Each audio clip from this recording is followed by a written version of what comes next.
The morning sun peeked through the blinds as Agent Taylor checked his watch. 15 years with the FBI had taught him to cherish these quiet moments. He sipped his coffee, savoring the warmth before another day undercover in Riverside County. His apartment walls were bare except for a single photo of his parents, a reminder of why he joined the Bureau in the first place. Taylor had been tracking a series of hate crimes across the county for nearly 8 months now. Each case file on his desk represented someone whose life had been shattered simply because of who they were. As an African-American agent, these cases hit close to home, but Taylor prided himself on his professionalism. He was known at the Bureau for his meticulous attention to detail and his by-the-book approach to every investigation. Just follow the evidence, his first supervisor had told him. Taylor had turned that simple advice into a distinguished career that included 3 commendations and a reputation for closing cases that others couldn't. He tucked his service weapon into its holster and slipped on the worn leather jacket that had become part of his undercover identity. In the mirror, he barely recognized himself with the grown-out hair and the stubble on his face. His mother would have insisted he clean up if she could see him now. The thought made him smile as he grabbed his keys. The meeting with his informant was set for 9:30 p.m. at a roadside diner just outside the county limits. It was a location they'd used before, quiet enough to talk but public enough to stay safe. Taylor arrived early, as was his habit, and chose a booth in the back where he could watch the door. His informant, a nervous young man who worked at a local bar frequented by the hate group's members, arrived 20 minutes late and kept looking over his shoulder. "They're planning something big," the young man whispered, sliding a napkin with an address across the table. "Something about making a statement this weekend. I heard them talking about explosives." Taylor felt his heartbeat quicken but kept his expression neutral. "You did good," he said quietly, passing the young man an envelope under the table. "Keep your head down for a few days." After paying for their coffees, Taylor took a different route back to his apartment, following the winding back roads that cut through the county. He needed time to think, to plan his next move. If the information was accurate, they might finally have enough to move on the group before anyone else got hurt. The night was clear, stars scattered across the sky like diamonds on black velvet. Taylor had just turned onto Riverside Drive when he noticed the police cruiser pull out behind him. He checked his speed, 5 under the limit, and made sure his turn signal was on as he approached the next intersection. Standard procedure, nothing to worry about. But when the cruiser's lights started flashing, a knot formed in his stomach. He'd done nothing wrong, but experience had taught him to be cautious. Taylor put on his blinker and pulled over to the shoulder, positioning his hands at 10 and 2 on the steering wheel where they would be clearly visible. Through his rearview mirror, he watched 2 officers exit their vehicle. The taller one approached from the driver's side, while his partner circled around to the passenger window. Something about their posture, the way their hands hovered near their weapons, made Taylor's instincts flare. This wasn't going to be a routine traffic stop. "License and registration," the officer demanded, without offering a reason for the stop. His flashlight beam hit Taylor directly in the eyes, temporarily blinding him. "Officer, I'm going to tell you something important," Taylor said calmly, keeping his hands visible. "I'm a federal agent currently on assignment. I'm going to reach very slowly for my credentials." The officer's face hardened. "Don't move your hands," he barked, his tone shifting instantly. Taylor could see the officer's partner tense up on the passenger side. What should have been a routine interaction was rapidly turning into something else entirely. As Taylor sat perfectly still, trying to defuse the situation, he had no way of knowing that the next few minutes would forever change the course of his life, and ultimately lead to one of the most significant police accountability cases in recent history. Taylor could feel sweat forming on his brow, despite the cool night air. The officer's flashlight remained fixed on his face, the beam so bright it was hard to make out the man's features. What Taylor could see, though, was the officer's tight grip on his flashlight and the way his other hand rested on his holster. "I said license and registration," the officer repeated, his voice carrying an edge that hadn't been there seconds ago. "Officer, I understand," Taylor replied, keeping his voice steady. "But I need to tell you that I'm an FBI agent working undercover. My credentials are in my inside jacket pocket. I'm going to move very slowly to retrieve them." The second officer, now positioned at the passenger window, tapped the glass with his knuckle. Roll it down, he ordered.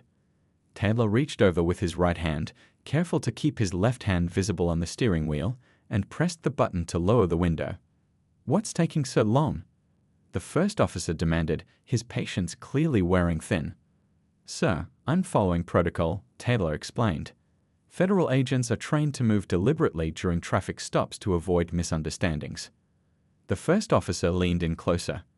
You people always have some kind of excuse, don't you? Taylor felt his stomach drop at the words "you people." In 15 years with the Bureau, he'd heard those words too many times to count. They were never followed by anything good. Officer, I don't want any trouble, Taylor said. I'm just trying to identify myself properly. That's Officer Williams to you, the man snapped. And I decide what's proper around here. The dashboard camera would later capture what happened next. Officer Williams grabbed the door handle and yanked it open without warning. Out of the car now. At the same moment, the second officer drew his weapon and pointed it directly at Taylor through the passenger window. Hands where I can see them.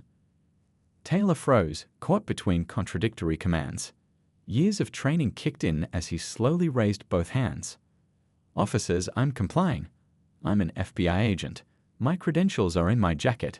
There's been a misunderstanding.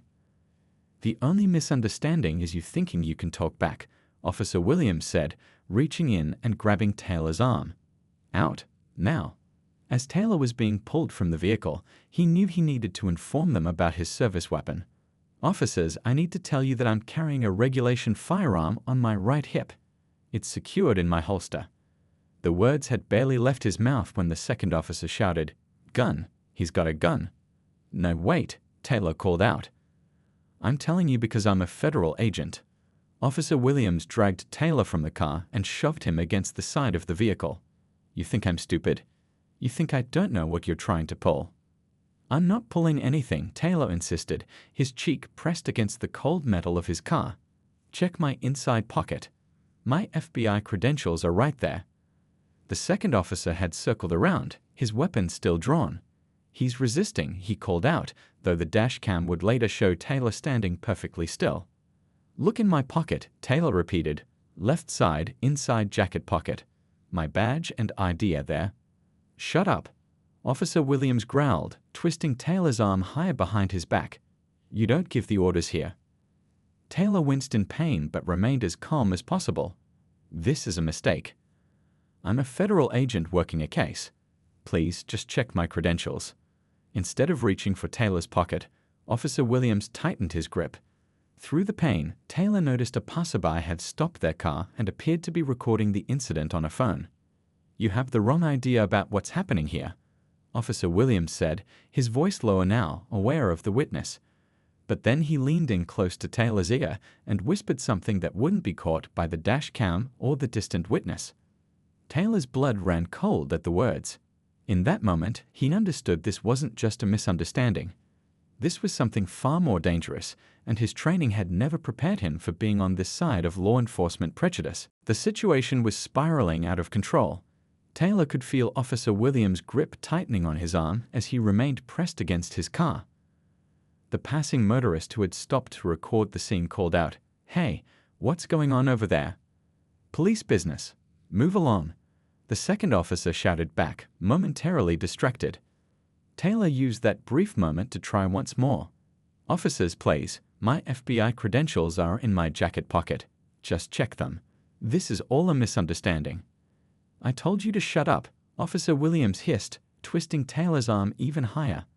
The pain shot through Taylor's shoulder like electricity. The second officer returned his attention to Taylor. Partner, check in for weapons. Already on it, Williams replied, roughly patting down Taylor's sides. When his hand reached Taylor's right hip, he felt the service weapon. Well, what do we have here? I told you I'm carrying my regulation firearm, Taylor said through gritted teeth. I'm an FBI agent. That's my service weapon. Right, and I'm the president, Williams scoffed. You expect us to believe that?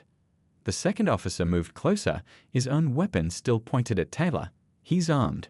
We need to secure that weapon. Officers, Taylor said, trying to keep his voice calm despite the pain and growing fear, please follow proper procedure. Check my credentials first, Then you can secure my weapon according to protocol. He's telling us how to do our job now, the second officer said with a harsh laugh. Williams reached for Taylor's holstered weapon. In his haste and anger, he yanked at it roughly. Careful, Taylor warned. Please handle firearms safely. Stop resisting, Williams shouted, loud enough for the dash cam and the bystander to hear. I'm not resisting, Taylor replied, his voice steady despite everything. I'm cooperating fully. The second officer suddenly stepped back. He's reaching. Taylor froze. No, I'm not moving. My hands are right here. What happened next would later be analyzed frame by frame in the courtroom. Williams pulled Taylor's service weapon from its holster and, in doing so, caused Taylor to shift his weight to maintain balance. The second officer, already on edge, interpreted this slight movement as a threat. Gun. The second officer yelled, even though it was Williams who now held Taylor's weapon. 3 sharp cracks split the night air. The sound echoed off the nearby buildings as Taylor felt what seemed like a sledgehammer hitting his body. The first bullet tore through his shoulder, spinning him around. The second caught him in the abdomen, doubling him over. The third missed, shattering the car window behind him. Taylor collapsed to the pavement, shock temporarily numbing the pain. He could feel the warm wetness spreading across his shirt. Above him, the officers' voices seemed distant, like they were coming from underwater. Suspect is down. Suspect is down. Through rapidly blurring vision, Taylor saw his own blood pooling on the asphalt. I'm an agent, he managed to say, his voice barely above a whisper. Instead of calling for medical help, Williams roughly flipped Taylor onto his stomach, driving shards of broken glass into his cheek and pressing his wounded shoulder against the ground. The pain that exploded through Taylor's body was unlike anything he had ever experienced. Cuff him, Williams ordered. Cold metal closed around Taylor's wrists as his blood continued to soak through his clothes. Each breath became more difficult than the last. The bystander who had been recording shouted, "He needs an ambulance. Call an ambulance." "Stay back," the second officer warned. "This is a police matter." Taylor could hear the bystander arguing, insisting they call for medical help. Through the fog of pain and encroaching unconsciousness, Taylor was vaguely aware of the officers searching his pockets, too late, finding his FBI credentials only after they had shot him. "Oh shit," he heard one of them say. 7 minutes. That's how long Taylor would later learn he lay bleeding on the pavement before the officers finally called for an ambulance. 7 minutes that medical experts would testify were critical to his survival and recovery. As darkness closed in around the edges of his vision, Taylor thought of his parents' photo on his apartment wall. He had promised his mother he would be careful. He had promised his father he would make a difference. As consciousness slipped away, Taylor wondered if he would ever get the chance to keep either promise. The hospital waiting room was packed with FBI agents by dawn. They stood in small groups, speaking in hushed tones, occasionally glancing toward the emergency surgery doors. In the corner, Director Thompson paced back and forth, his phone pressed to his ear. "I don't care what time it is," he growled into the receiver. "One of my agents has been shot by your officers. I want answers, and I want them now." The surgery had been going on for 6 hours. 2 bullets had done extensive damage to Taylor's body. The first had shattered his collarbone. The second had torn through his lower abdomen, damaging his liver. The doctors had already given him 4 units of blood. "Any update?" asked Agent Chen, Taylor's partner of 3 years, as she approached the director. Thompson shook his head, still in surgery. "But I've got the Attorney General on our side. The Department of Justice is launching a full investigation alongside our internal one." Within hours, FBI evidence teams descended on the scene of the shooting. They worked methodically, collecting bullet casings, taking photographs, measuring distances. Unlike typical crime scenes, this one was processed with unusual thoroughness. These were agents investigating what had happened to one of their own. Back at the Riverside County Police Department, Officers Williams and Parker found themselves separated and questioned by stern-faced FBI agents. Their department-issued phones were confiscated as evidence. The dashcam footage and body camera recordings were already being analyzed frame by frame in an FBI tech lab. "I told you he reached for something," Officer Parker insisted to the agent interviewing him. "We followed proper procedure." But the evidence told a different story. The dashcam footage clearly showed Taylor standing completely still when the shots were fired. More damning was the audio, which captured Williams using language that suggested racial bias in the moments before approaching Taylor's vehicle.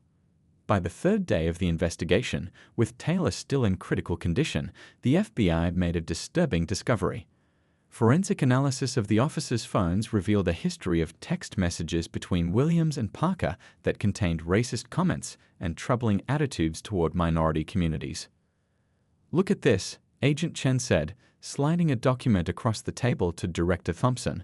3 complaints of excessive force against these officers in the past 2 years, all involving African American males, all quietly buried by their department. The hospital hallway became a second command center for the investigation. Agents took shifts, ensuring that Taylor was never alone. His room was guarded 24/7, not just for his protection, but to preserve the chain of evidence. Every medical report, every photograph of his injuries, every doctor's statement, all would be crucial in building the case. On the 5th day, as a light rain fell outside the hospital windows, Taylor finally regained consciousness. His throat was parched from the breathing tube that had only recently been removed, and pain radiated through his body despite the morphine. His first words were barely a whisper. "Did they find my credentials?" Agent Chen, who had been dozing in the chair beside his bed, jerked awake. "Taylor, you're back with us." She quickly pressed the call button for the nurse before taking his hand. "Yes, they found your credentials after they shot you." Taylor closed his eyes, processing this information. When he opened them again, they were clear and focused. The informant, the meeting. Did anyone follow up on that intel? Chen couldn't help but smile despite the gravity of the situation. Even with 2 bullet wounds and after nearly dying, Taylor was still focused on the case. "We got them," she assured him. "The whole cell. Caught them with the explosives before they could carry out their plan. Your information saved lives, Taylor." A nurse bustled in, followed by a doctor who began checking Taylor's vitals. Director Thompson arrived shortly after, his face showing the strain of the past days. "How bad is it?" Taylor asked him, his voice stronger now. Thompson didn't sugarcoat it. "You've got months of recovery ahead. The second bullet did a number on your liver. But you're still with us, and that's what matters." He paused, then added, "As for the officers, the evidence against them is mounting by the hour. This isn't going away." Taylor nodded slowly. The man who was recording, the bystander. Did he? "He uploaded the video before they could stop him," Chen said. "It's everywhere now. People are demanding answers." As the pain medication began to pull him back towards sleep, Taylor thought about how quickly life could change. One moment, he was an undercover agent tracking dangerous suspects. The next, he was lying in a hospital bed, his own experience becoming evidence in a case that was growing bigger than any of them had anticipated. The video spread like wildfire. By the time Taylor was moved from intensive care to a regular hospital room, millions of people had watched the bystanders' recording. It showed everything: the officer's aggressive approach, Taylor's calm compliance, and the shocking moment when shots were fired at an unarmed man who was clearly following instructions. Outside the Riverside County Police Department, what began as a small gathering of concerned citizens quickly grew into a massive demonstration. People of all ages and backgrounds stood shoulder to shoulder, holding signs demanding justice. "FBI agent shot FO being BICK Raid 1. End PLEC BWTALTY and I read another." "I never thought I'd see my face on so many posters," Taylor said weakly as he watched the news coverage from his hospital bed. The pain medication made his thoughts foggy, but he understood the magnitude of what was happening. Agent Chen adjusted his pillows carefully. "You've become a symbol whether you wanted to or not." A different kind of battle was being fought on social media. While most expressed outrage at what had happened to Taylor, others tried to defend the officers. Police unions released statements about the dangers officers face daily and the split-second decisions they must make. These statements carefully avoided mentioning race or the fact that Taylor had identified himself as an FBI agent multiple times before being shot. Director Thompson visited Taylor daily, keeping him updated on both his undercover case and the investigation into this shooting. "The hate group is done for," he told Taylor. We've got all 9 members in custody. But this case, your case, is just beginning. By the 3rd week, as Taylor took his first painful steps with a physical therapist, the protests had spread to 27 cities across the country. In Washington, D.C., thousands gathered in front of the Department of Justice building, where the Attorney General made a rare public statement. When law enforcement officers abuse their power, they don't just harm individuals, they damage the very foundation of trust that our justice system is built upon, the Attorney General said sullenly. We will follow the evidence wherever it leads us. Taylor watched the speech from his wheelchair, positioned by the window of his hospital room. The media had been kept away from him, but he could see their vans camped outside the hospital entrance. Everyone wanted his story. You should talk to them, his mother said softly. She had flown in the day after the shooting and hadn't left his side since. People need to hear your voice. Taylor shook his head. Not yet. Not until I'm stronger. The physical pain was intense, but it was the emotional toll that weighed on him most heavily. Nightmares plagued his sleep, images of guns pointed at him, the sound of shots, the feeling of his blood pooling beneath him on the cold pavement. His doctors had arranged for a trauma specialist to visit him 3 times a week. Will I ever be able to go back to field work? He asked the specialist during one session. Let's focus on healing first, she replied gently, one day at a time. As the weeks passed, the public discourse grew increasingly divided. Conservative news outlets began questioning Taylor's actions that night. Why was he driving on back roads?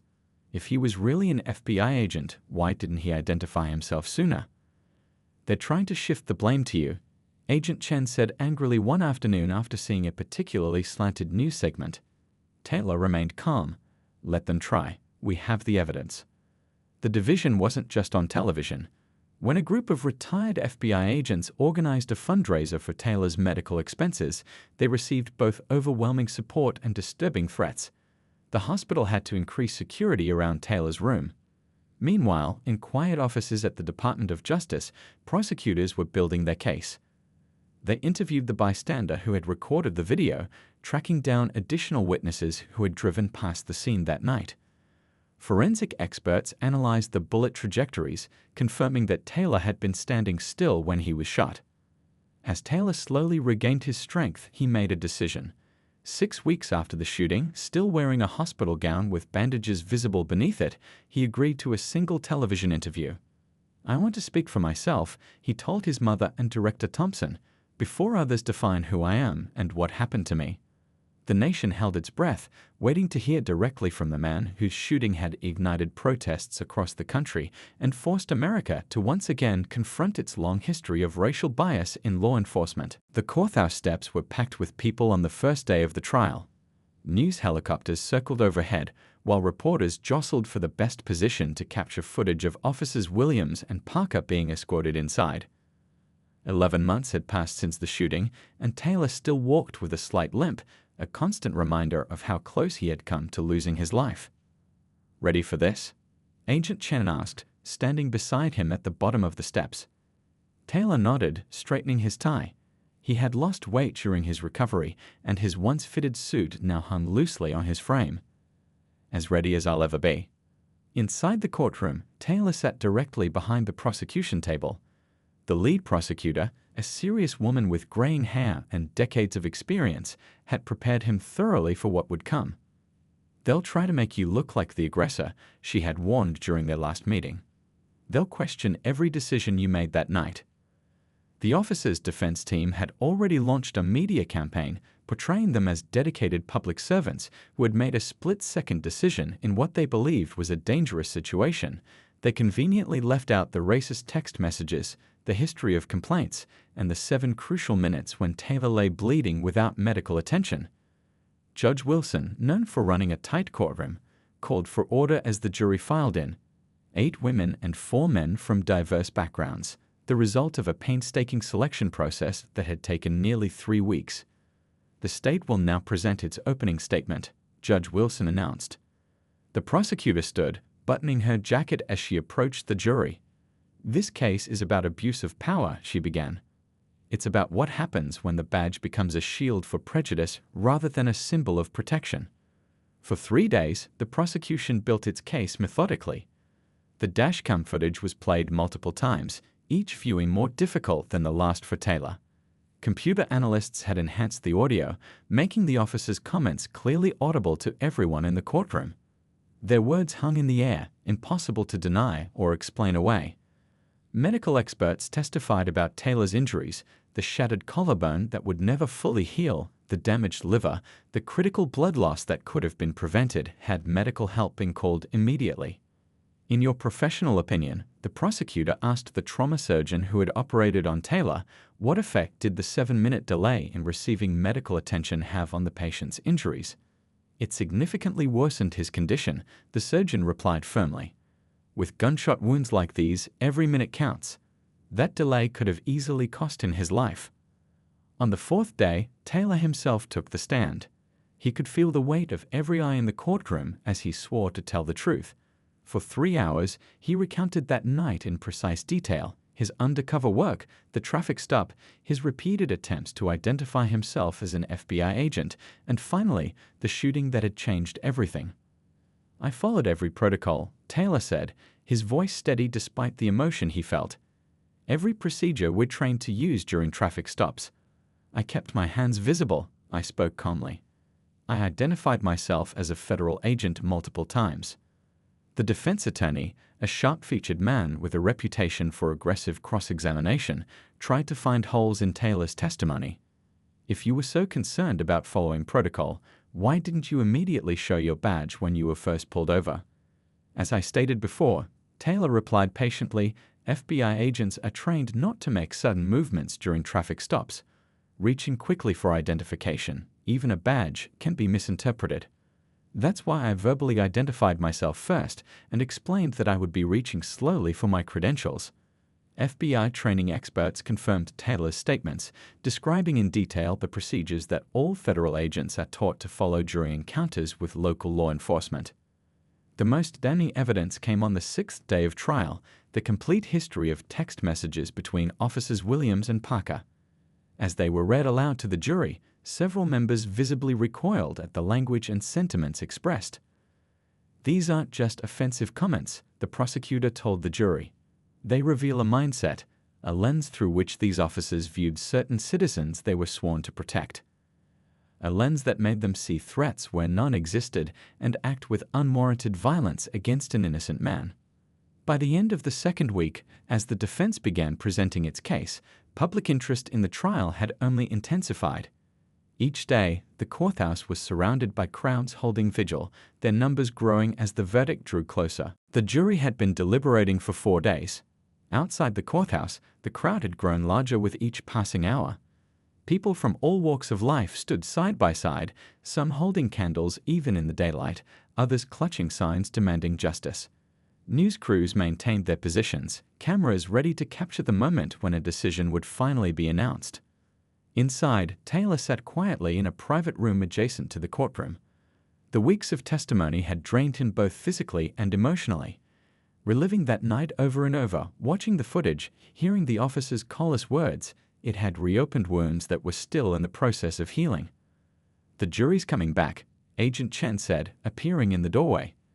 Her face revealed nothing about what was to come. Taylor took a deep breath and stood, smoothing his suit jacket. His mother squeezed his hand before they walked together to the courtroom. The hallway seemed longer than usual, each step carrying the weight of the past year's struggle. The courtroom fell silent as Taylor entered. Even the defense attorneys, who had spent weeks trying to discredit him, couldn't help but watch as he made his way to his seat. Officers Williams and Parker sat stiffly at the defense table, their expressions unreadable. "All rise," the bailiff called as Judge Wilson entered. After everyone was seated, the judge turned to the jury. "Has the jury reached a verdict?" The forewoman, a kindergarten teacher with 20 years of experience, stood. "We have, Your Honor." The next few moments stretched like hours as the clerk took the verdict forms and handed them to the judge. After reviewing them, Judge Wilson returned the papers to the clerk. The clerk will now read the verdict. A hush fell over the courtroom. Taylor could hear his own heartbeat in his ears. In the case of the state versus Officer James Williams, on the count of civil rights violations, we find the defendant guilty. A soft murmur rippled through the courtroom. On the count of assault with a deadly weapon, we find the defendant guilty. On the count of official misconduct, we find the defendant guilty. Taylor closed his eyes briefly. His mother's hand tightened around his. The clerk continued, reading similar guilty verdicts for Officer Parker on all counts. When the reading was finished, a mixture of relieved sighs and muffled sobs filled the air. Outside, as word spread through the crowd, cheers erupted. 6 weeks later, Taylor returned to the same courtroom for the sentencing. He had prepared a statement, carefully writing and rewriting it in the quiet hours of early morning when sleep eluded him. Now he stood before the court, facing the men who had nearly taken his life. "What happened to me that night was not just an attack on my body," Taylor began, his voice steady and clear. "It was an attack on everything the badge represents. When I joined the FBI, I took an oath to uphold the law and protect all citizens. The defendants took that same oath when they became police officers, but they betrayed that sacred trust." He continued, looking directly at Williams and Parker. "I've had to learn to live with permanent physical limitations. My career as a field agent is over.